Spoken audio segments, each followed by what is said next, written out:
स्वप्न बघणं सोपं असतं, सगळेच बघतात, पण त्यांना पूर्ण करणं हे सगळ्यांना शक्य नाही. कारण स्वप्न म्हणजे फक्त ते नाही जे तू झोपेत पाहतोस, स्वप्न ते आहे जे तुला झोपू देत. पण तू विचार करतोस ना की एक दिवस तुझ्या नावासमोर काहीतरी मोठं लागेल, CEO, क्रिएटर, चॅम्पियन, काही. पण मग सकाळी उठतोस, फोन स्क्रोल करतोस आणि पुन्हा त्या रुटीनमध्ये अडकतोस. स्वप्न बघायला काही लागत, पण त्यांना पूर्ण करायला झोप, मित्र, वेळ सगळं सोडावं लागतं. खूप लोक म्हणतात, भाऊ मी काहीतरी मोठं करणार, पण खरं करतो तो एखादा.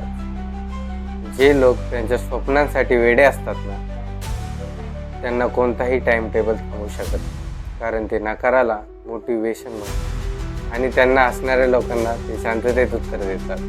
आणि जेव्हा ते जिंकतात ना, आणि तेव्हा तेच लोक म्हणतात, भाऊ तुझ्यात काहीतरी खास आहे.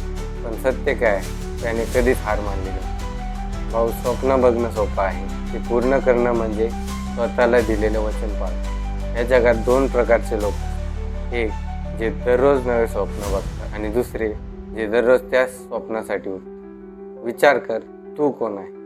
फक्त स्वप्न बघणारा की ते पूर्ण करणार? त्याला पाठवा जो दररोज म्हणतो, भाऊ मी काहीतरी मोठं करणार. तर पुन्हा भेटूया नव्या टॉपिकसह गली पॉडकास्टवर.